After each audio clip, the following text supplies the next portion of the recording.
Bismillahirrahmanirrahim. Assalamualaikum warahmatullahi wabarakatuh.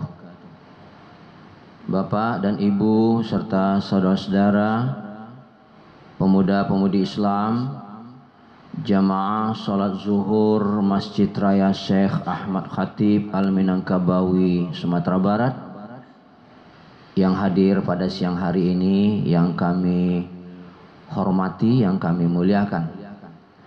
Sebelum kita mengumandangkan iqamah, kurang lebih 15 menit ke depan kita terlebih dahulu mendengarkan ceramah zuhur dari guru kita, sembari menunggu saudara-saudara kita yang sedang berwudu atau yang sedang menuju masjid raya ini untuk ikut sholat zuhur berjamaah bersama kita.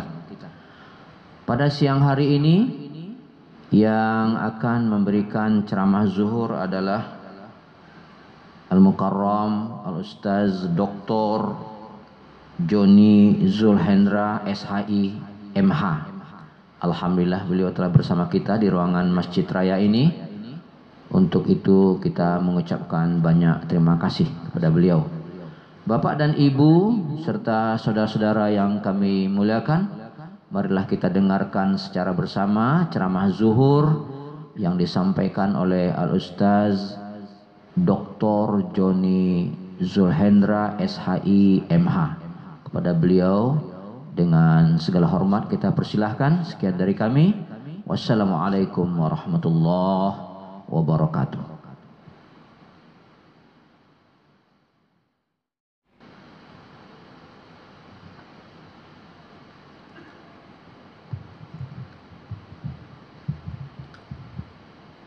Bismillahirrahmanirrahim. Assalamualaikum warahmatullahi wabarakatuh. Alhamdulillahi rabbil alamin. Anzalal Qur'an hudan linnasi wa bayinatin minal huda wal furqan. Ashhadu an la ilaha illallah wahdahu la syarikalah wa ashhadu anna Muhammadan abduhu wa rasuluhu la nabiyya ba'd. Faqala Allah ta'ala fil Qur'anil Karim, na'udzu billahi minasy syaithanir rajim. Bismillahirrahmanirrahim. Ara'aital ladzi yukazzibu biddin fadzalikal ladzi yad'ul yatim wa la yahuddu ala tu'amil miskin. Shadaqallahul azim. Bapak-bapak, ibu-ibu, saudara kaum muslimin dan kaum muslimat, jemaah zuhur yang dimuliakan oleh Allah Subhanahu wa taala. Kembali pada siang ini kita bersyukur kepada Allah Tuhan yang Maha Kuasa. Pada kesempatan ini Allah masih lembutkan hati kita. Allah masih memberikan kesempatan kepada kita untuk menuju ke rumah Allah ini dalam rangka menunaikan panggilan Allah, yaitunya sholat zuhur secara berjamaah. Walaupun dalam keadaan cuaca hujan, kita masih bersemangat untuk bisa melangkahkan kaki kita. Mudah-mudahan langkah kaki kita ke masjid Allah ini, dosa kita diangkat oleh Allah. Amin, amin ya rabbal alamin. Salawat dan salam kepada Nabi besar Muhammad sallallahu alaihi wasallam yang telah memperjuangkan agama Islam, memberikan kedamaian kepada kita, kesejukan, menjadi suri tauladan yang baik bagi kita.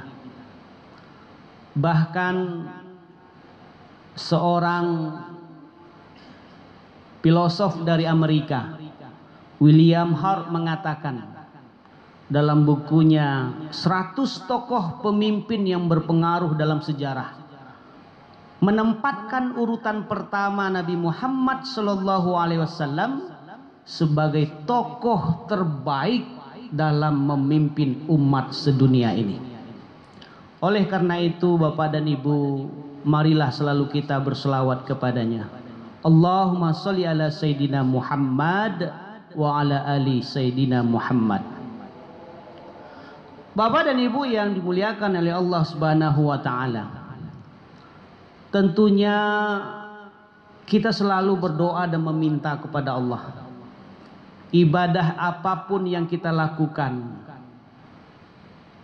hendaknya diterima oleh Allah dan memberikan dampak yang positif minimal terhadap akhlakul karimah kita Bapak dan Ibu.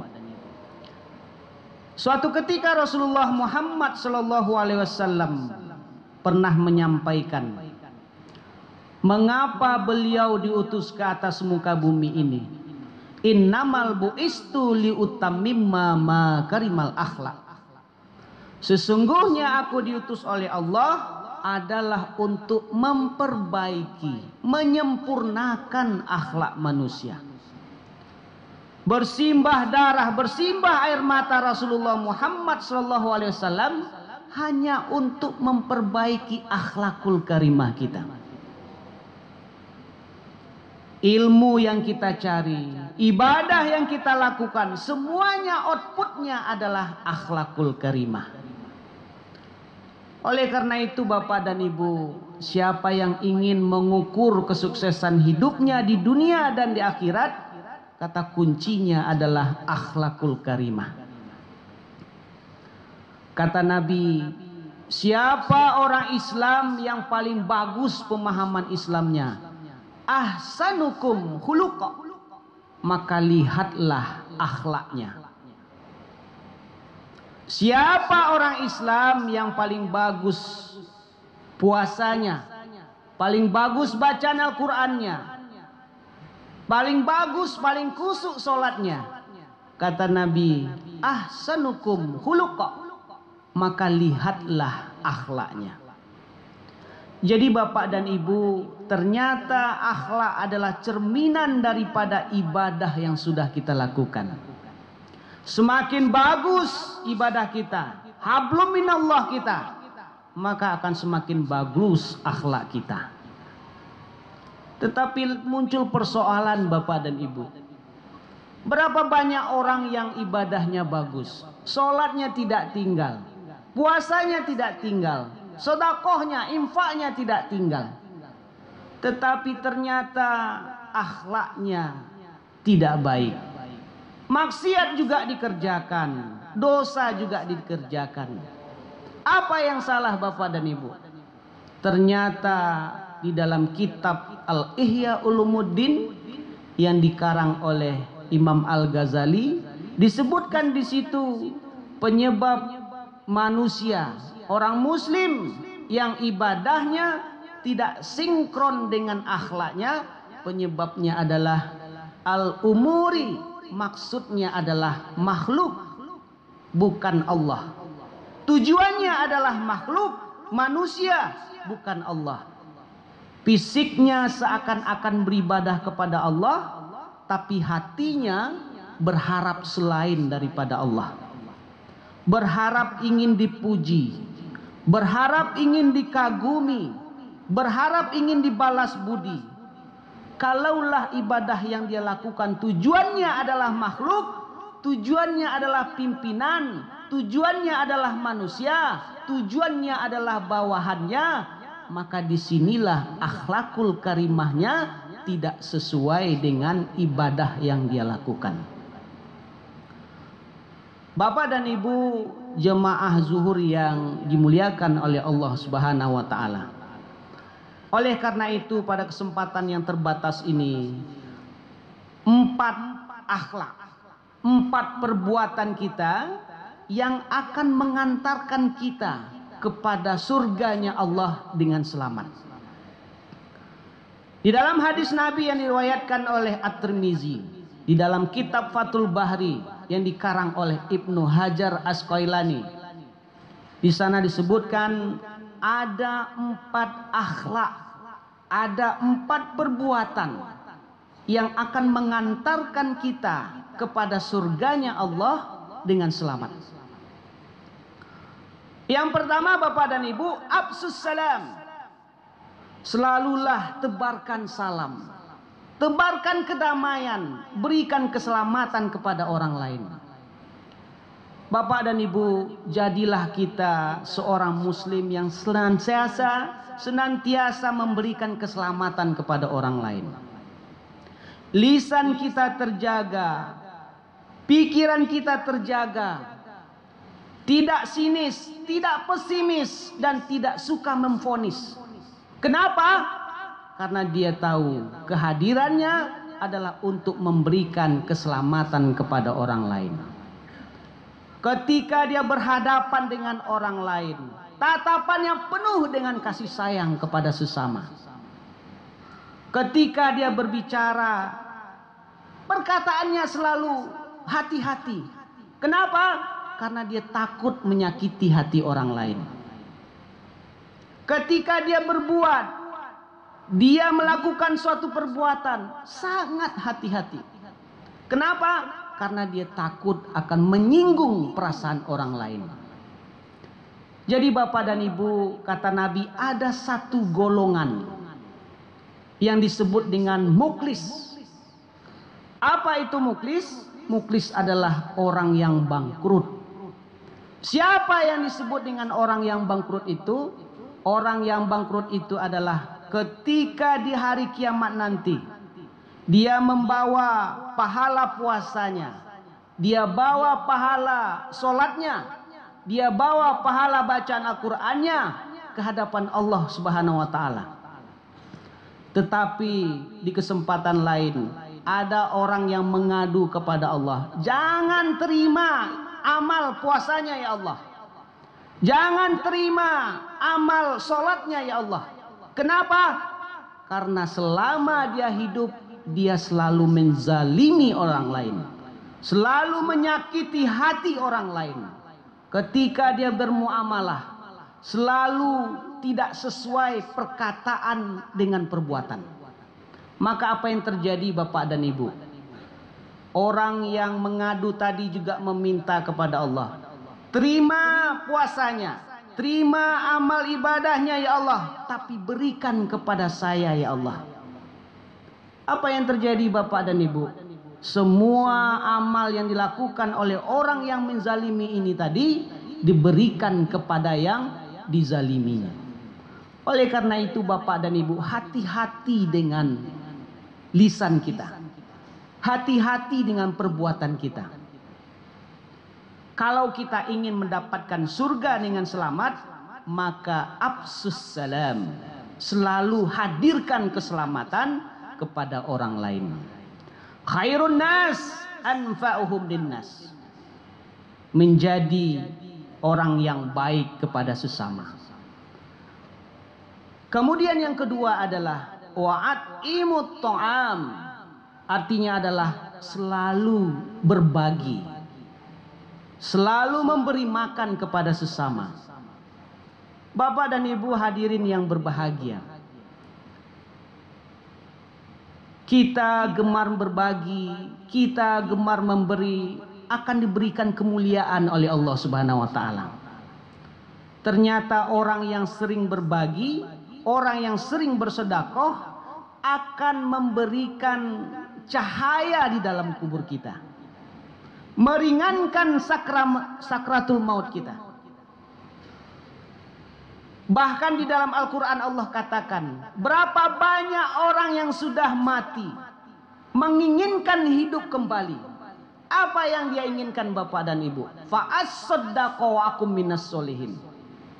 Ya Allah, aku ingin hidup sebentar saja di dunia ini. Apa yang dia minta? Fa'as-saddaqo aku minas solihin. Aku ingin bersedekah dan akan menjadi orang yang soleh. Bapak dan Ibu yang dimuliakan oleh Allah Subhanahu wa taala, ada kata bijak, ada filosofi hidup, terima kasih. Terima dan kasih. Ingin banyak yang kita terima, tergantung banyak yang kita kasih. Ingin ditambahkan apa yang kita terima, maka tambahkan yang kita kasih. Jadi oleh karena itu Bapak dan Ibu, banyaklah kita memberi, maka Allah akan tambahkan apa yang kita inginkan. Karena di dalam hadis Nabi, mana qasid shadaqatun min mal, tidak akan berkurang harta yang kita sedekahkan. Bahkan Allah akan tambahkan. Kenapa? Karena dia mendapatkan kemuliaan dari sedekah yang dia berikan. Bapak dan Ibu yang dimuliakan oleh Allah Subhanahu wa taala, bahkan di dalam Al-Qur'an surat Al-Maun Allah katakan, "Ara'aital ladzi yukazzibu biddin?" Tahukah kamu siapa orang yang mendustakan agama? Fazalikal ladzi yad'ul yatim. Yang mendustakan agama itu adalah orang yang tidak peduli kepada anak yatim. Wala yahuddu ala tu'amil miskin. Dan tidak mau memberi makan kepada fakir dan miskin. Bapak dan Ibu, jika ada tetangga kita, saudara kita yang susah hidupnya, maka marilah kita saling berberi, saling berbagi.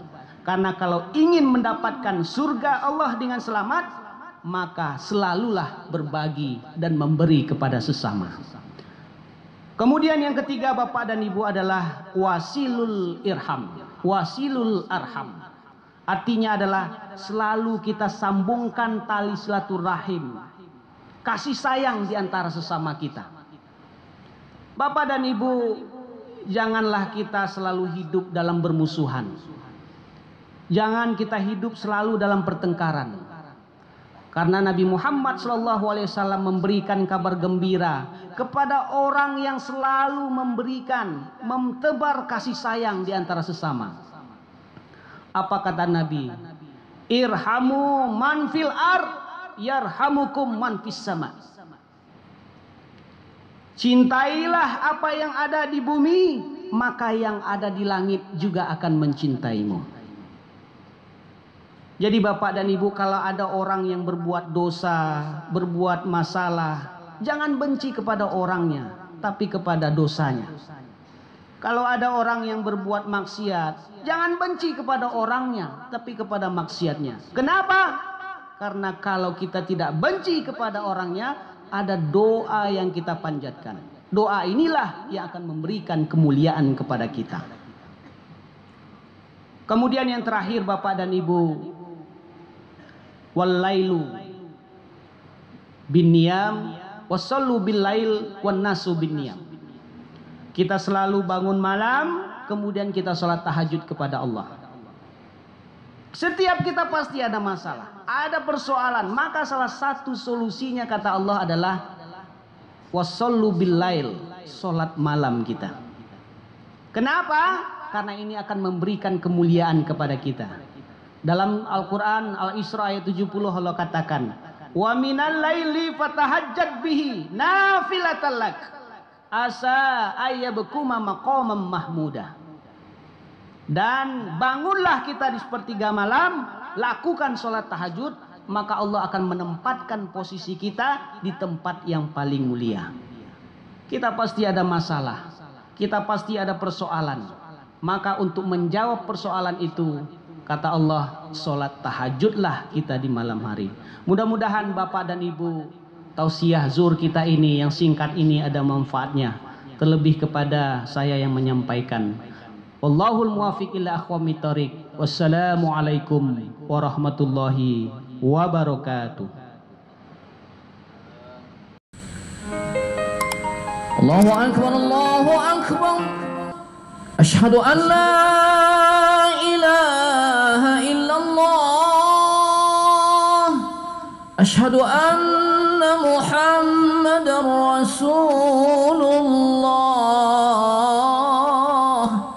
Hayya 'alas salati, hayya 'alal falah. Qad qamatis salatu, qad qamatis salah. Allahu akbar, Allahu akbar. La